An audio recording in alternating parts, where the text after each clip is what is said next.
नं जि जोंनि बागानपारा बिटिसि बियाब बे बिटिसि बियाबनि आंजों लोगोसे जोंनि जिखिनि मावथिफोर दङ जोंनि दोलोनि मावथिफोर जोंहा गोबां थाखोनि मावथिफोर जोंहा बुथ थाखोनि जोंहा प्राइमारि थाखोनि जोंहा ब्लक थाखोनि जिल्ला थाखोनि आरो मिरु थाखोनि जोंनि बागानपारा माने बियाबनि सिङाव माखासे बेबायदि जोंहा मावथिफोर दङ बिबानगिरिफोर दङ आरो बे मावथि आरो बिबानगिरिफोरा सानफ्रोमबो जोङो बे जि मोनसे फोसावदिंनाय बे फोसावदिंनायखौ जोङो खालामबाय थादों जोङो न'खर थांनानै जोङो गामि थांनानै जोङो जोंनि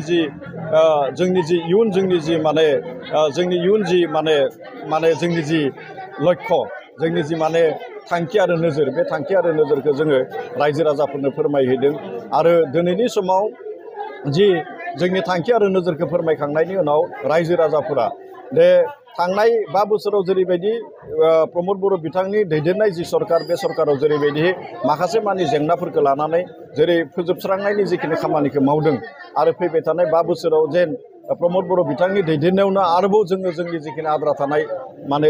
जेंनाफोर बे जेंनाफोरखौ जोङो फोजोबस्रांनो हायो बै बाथ्राफोरखौ जोङो न'खर थांनानै गामि थांनानै रायजो राजाफोरखौ लोगो हमहैदों आरो जोङो रायजो राजानो फोरमायदों आरो रायजो राजाफोरा जिहेतु थांनाय 5 बोसोरावनो गोजोननाया दंखायो प्रमद बर' सरकारखौ लानानै आरो फैबाय थानायावबो रायजो राजाफोरा गोजोननायखौ फोरमायदों आरो प्रमद बर' बिथांनि दैदेननायावनो आरोबाव गोदानै आरो सरकार मोननो थाखाय रायजो राजाफोरा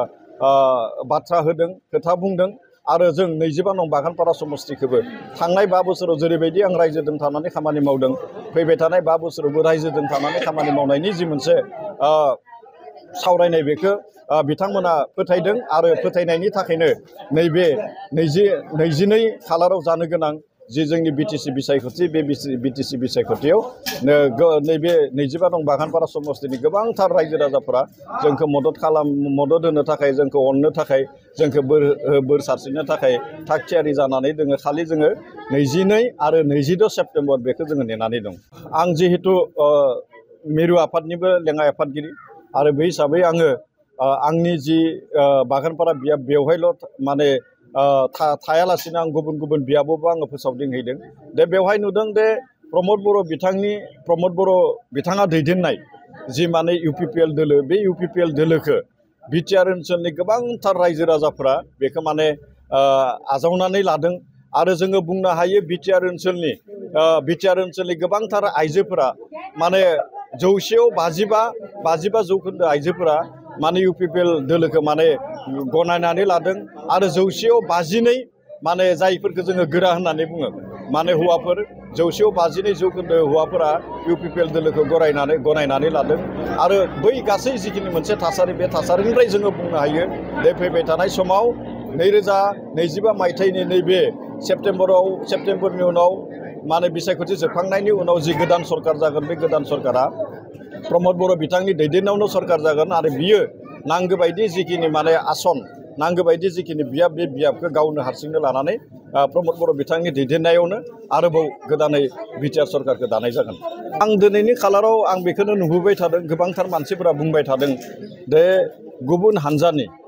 UPPL हानजानि अनगायै गुबुन हानजानि जिखिनि माने बिथांमोना बिजाथिखौ लानानै गावनि गेजेरावनो जि मोनसे नांलाय खमलाय गावनि गेजेरावनो जिखिनि खुद्रिनाय बेखौ जोङो नुदों